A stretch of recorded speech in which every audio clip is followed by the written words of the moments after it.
Good morning, or depending on when you're watching this, good afternoon, good evening, or good night. My name's Ross, and as always told out of Voice of Radio. So today, we need to take another look at VMAX Climax, because over in Japan, they have gone and revealed a bunch more cards that are going to be in the set, and it is starting to give us a really good look at exactly how the set is going to be comprised. There's still a bunch of information we don't know, but there's a fair amount that we do, and for that I am delighted. Now, of course, for those of you that missed the earlier announcement, the real hook of VMAX Climax is that character rares are back. And that's wonderful. Now, there are a few that have been shown so far, 4 regular and 1 VMAX. So the regular ones that we have gone and been shown here are Flaffy, which is my personal favourite of them, incidentally. The art there with Elisa is just absolutely wonderful.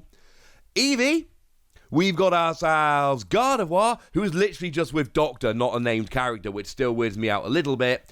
And then, of course, we've got the one that I think most people are actually hyped for, and that is N with Zekrom. Or actually, N riding a Zekrom, if you want to go there. And these are clearly brilliant, awesome, wonderful, fantastic cards that people are getting very excited about, for honestly rather good reasons, although worth pointing out they are all reprints.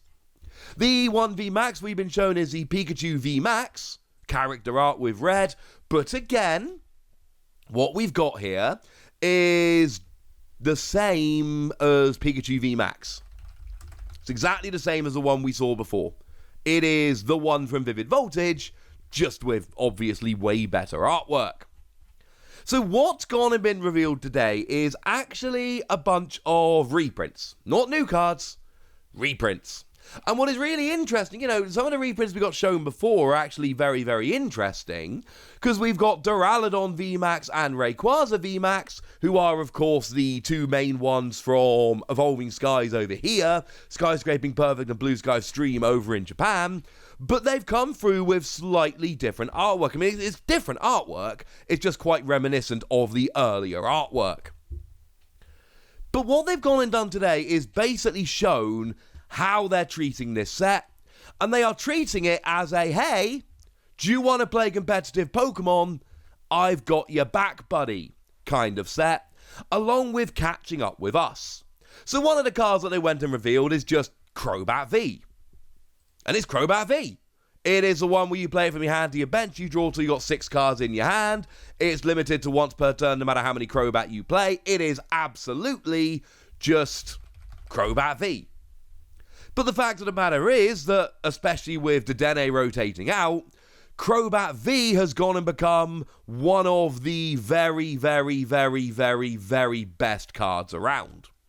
It is going to be a staple in like every deck. So having it available here is brilliant. And it's kind of interesting, of course, because they keep printing it. Like, it came around in Darkness Ablaze, and then it got printed in Shiny Star V, which was Shining Fates for us. And there was that promo they went and printed as well, and it just keeps coming around. It's a little bit weird. But I don't have any real problem with this, because it is this phenomenal card that sees a huge amount of play, so yeah, why shouldn't they reprint it over and over? I mean, this is now, I think, the 3rd set in which it's been printed, as well as coming out as a promo as well, and this is clearly a wonderful, wonderful thing. They are making the best cards more available. I cannot see this as anything other than just a fantastic play on the part of Pokemon.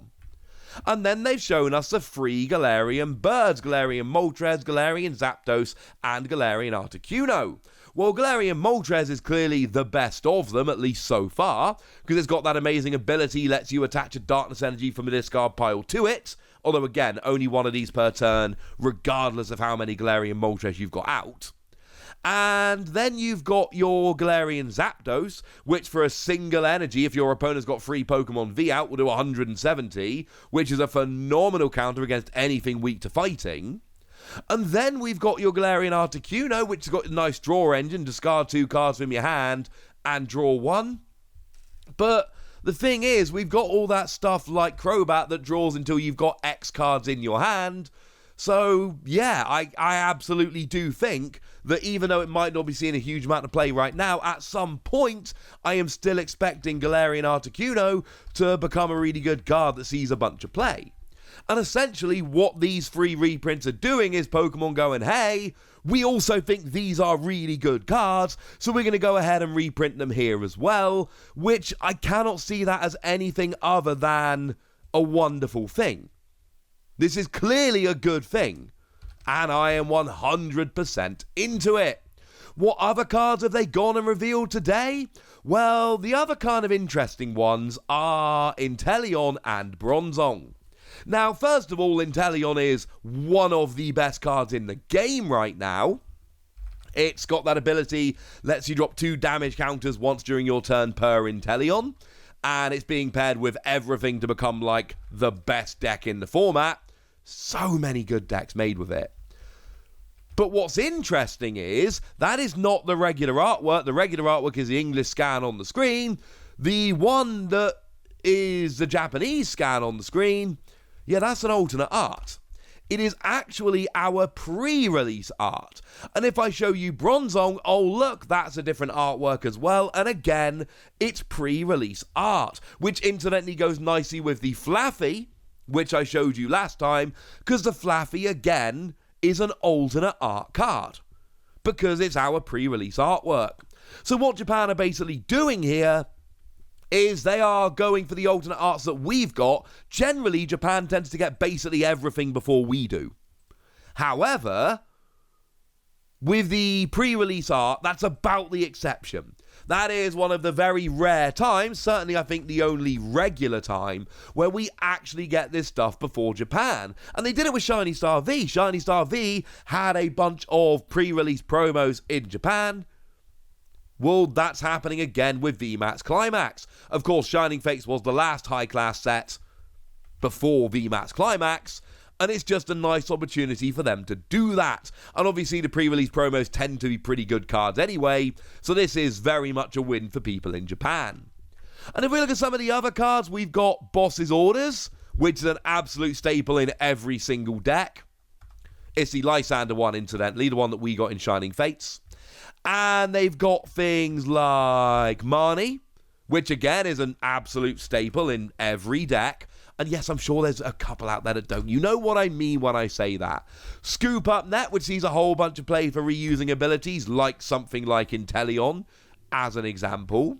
Melanie, that we see in Water decks for accelerating that energy.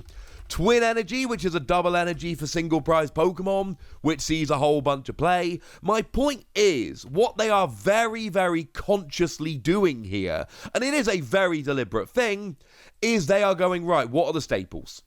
What are the cards people need? Let's reprint them. They're turning it into a set whereby if you're new to the game and you need to get some extra cards, they have totally got your back and they are being printed in this set, and that's a great thing. They are making it a fantastic set for beginners. So when we add that all up, what does VMAX Climax look like? Well, I think one of the important things to note now is we've basically gotten 2 sets of reveals. 0 new cards. As it stands at the moment, everything we've seen from VMAX Climax, there is not a single new card we've been shown. Now, I am not ready to say there won't be any new cards. There may not. Even something like Shiny Star V, it was a reprint set, but they did slip in a few new cards here and there. There were a couple. It's, I would say, likely, but I can't really tell you one way or the other. It's very much unconfirmed. They are also then just giving us loads of staples. Things like Crobat, things like Marnie, these are very obviously staple cards which are being reprinted to help newer players or players that don't have a big wad of competitive cards. They are giving the pre-release promos that we've had over here that Japan haven't had since Shiny Star V. They seem to, if not all of them, then a significant amount of them are going to be printed with the pre-release artwork. There are some just alternate art reprints. Again, the only 2 we've seen so far are Rayquaza and Duraludon VMAX. It's entirely possible there will be others. We've seen, incidentally, a bunch of VMAXs that are being printed without alternate art in this set, but the fact that we've got 1 means there may well be more. And then obviously the big draw is character rares, which we talked about earlier. So where does that leave us in terms of VMAX Climax? It is basically a set which is good for alternate arts, competitive cards, and character rares. That's basically the hook of the set. But certainly if you're trying to buy it from outside Japan, if you're a Brit or an American trying to buy this, it's pretty much character arts or bust. Because you don't need the Japanese staples, and although the pre-release artwork is cool, we've already had them. So for people buying this set outside of Japan, it really is character rare or bust, and I kind of like that. That, for now, I think we can say with a fair degree of certainty is how the set is shaping up. It really does seem to be taking shape. However, there's going to be more reveals. Things might change. For now, ladies and gentlemen, I want to know what you think about all of this, and I want to know how excited you are, so let me know in the comment section. Go nuts! Be nice. And then make sure you like this video, subscribe to this channel, follow me on Twitter at TheWasi, and Twitch for some live action at twitch.tv/PTCG Radio. If you want to support the channel, get some bonus podcasts and all that good stuff, head on over to patreon.com/PTCG Radio, where you can do exactly that. But by far the most important thing, as always, look after yourselves till next time, would ya? Thank you very much for watching. My name's Ross, and you've been watching PTCG Radio.